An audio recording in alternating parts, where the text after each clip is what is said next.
My guest today is an amazing up-and-coming guitarist. He has a brand new album out with his band Hyvmine called Earthquake. Pleased to welcome Al Joseph.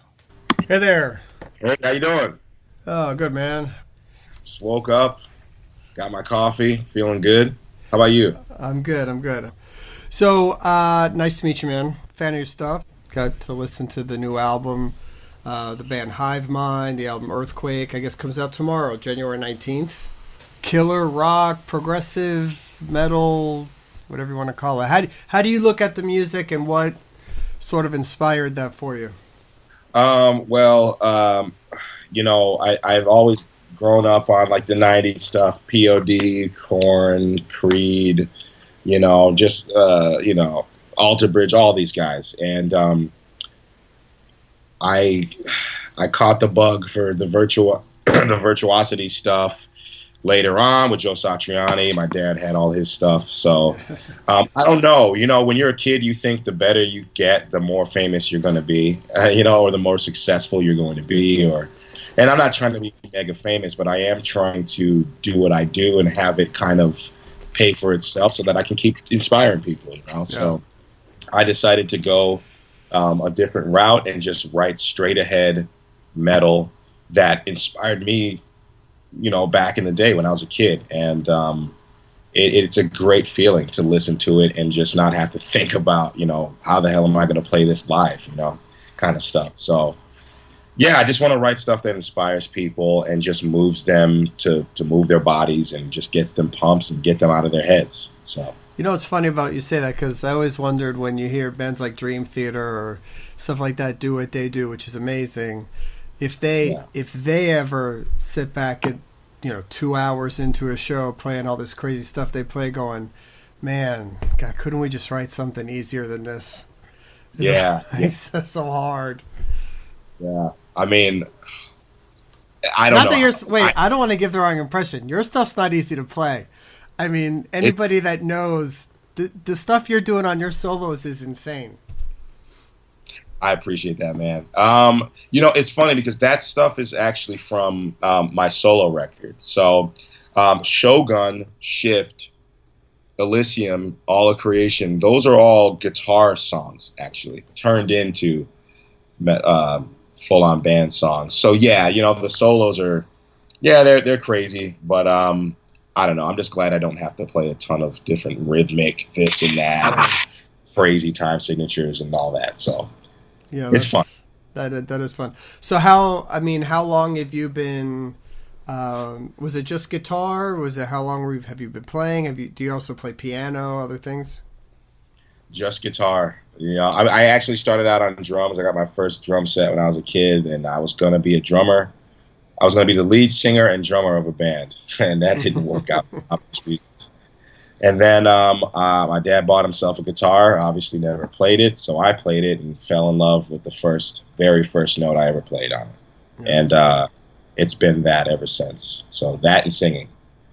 So then you go to Berkeley, and tell me about your time there. Were you one of these?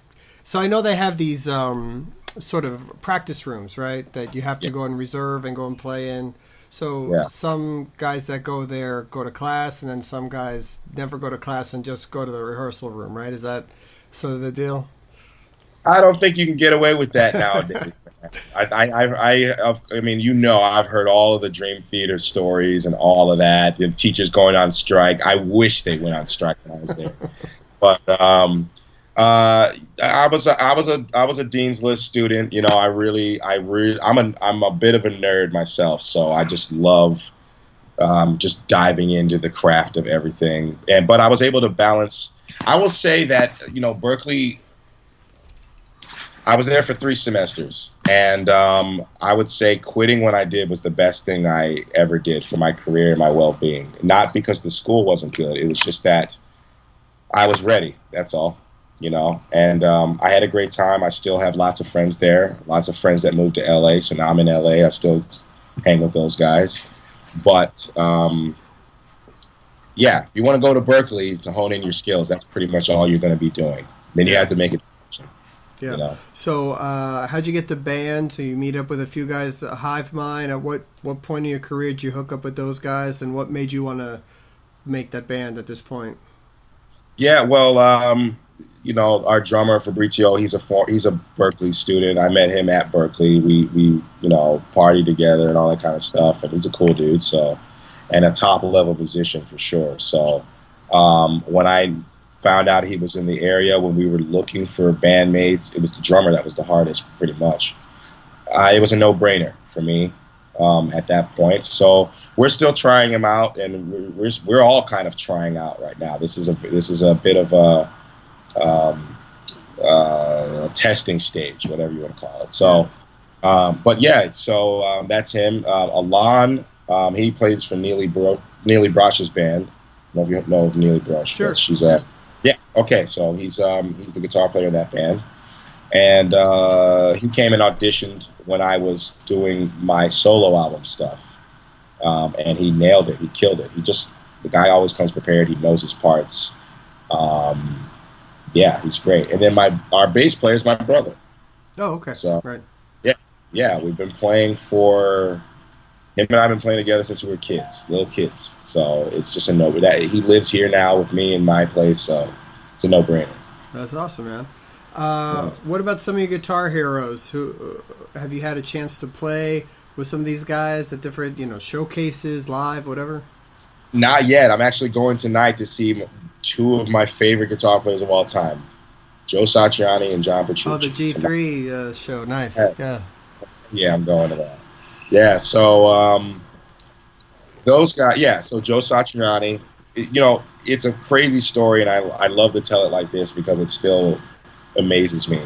My dad's an island boy from Trinidad, has not a musical bone in his body, doesn't play any instruments, and I just remember him throwing on Surfing with the Alien. He's a connoisseur of music, I mean, really.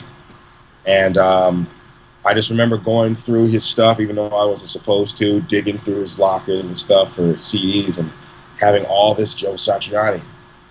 I just can't believe it, So, because like what? Like out of all the R&B we grew up on, all the gospel we grew up on, all that stuff, he's got Joe Satriani there, and I'm digging through and I am studying my ass off. And I'm just so thankful for Joe's music and what he does on the guitar, because it's not about all the technicality and all the nonsense. It's about being a guitar hero, man, and being a rock star.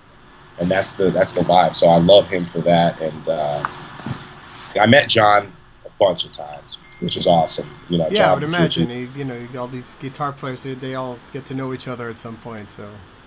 Right. So, sure. Yeah, it's going to be great to run into everybody again. I hope I didn't scare Joe too much, though. I just lost it because I just wanted to know how he did what he did. But, yeah. So, yeah, they're awesome.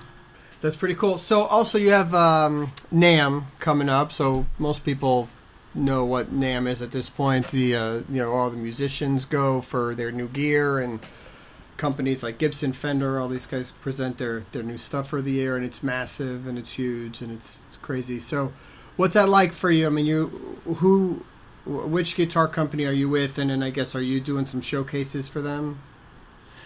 Well, yeah, I've been with Ibanez for 4 years now. So yeah, they treat me well over there, man. I just love the company. Now they don't really do showcases. It's too bad. Every year they don't really.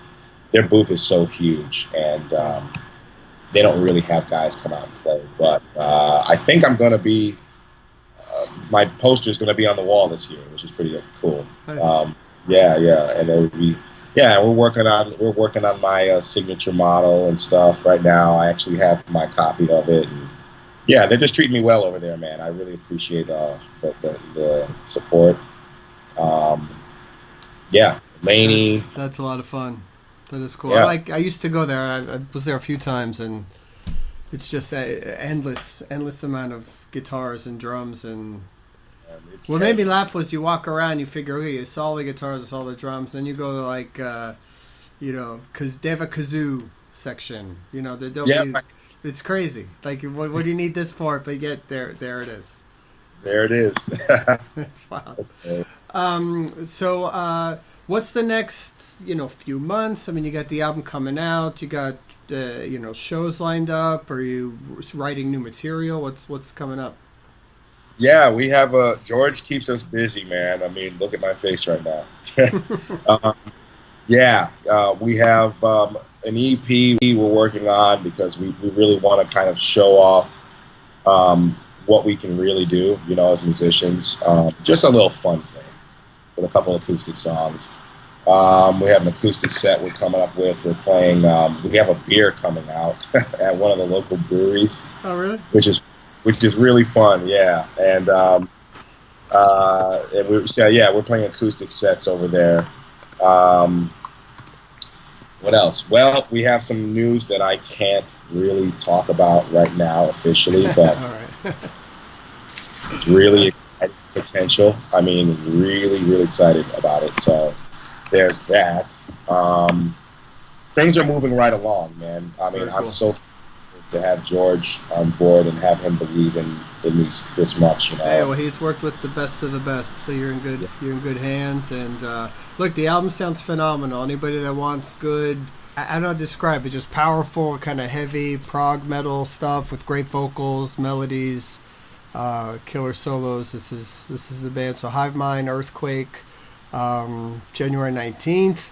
And hey, I'm sure we'll be in touch, man. We'll talk again, and hopefully I get to see you on the road at some point somewhere. Like to meet up. Yeah, man. That's great, man. Hi, man. Thank you. Nice to meet you. Good luck. All right. Thank you. Yeah, buddy. Thanks to Al for the interview. You can check out his brand new band, Hyvmine, and their new album, Earthquake, out now. We're going to play a track from the album called Shogun. For upcoming news and interviews, please check theprogreport.com, follow us on Facebook, @The Prog Report on Twitter, or download the podcast on iTunes. Thanks.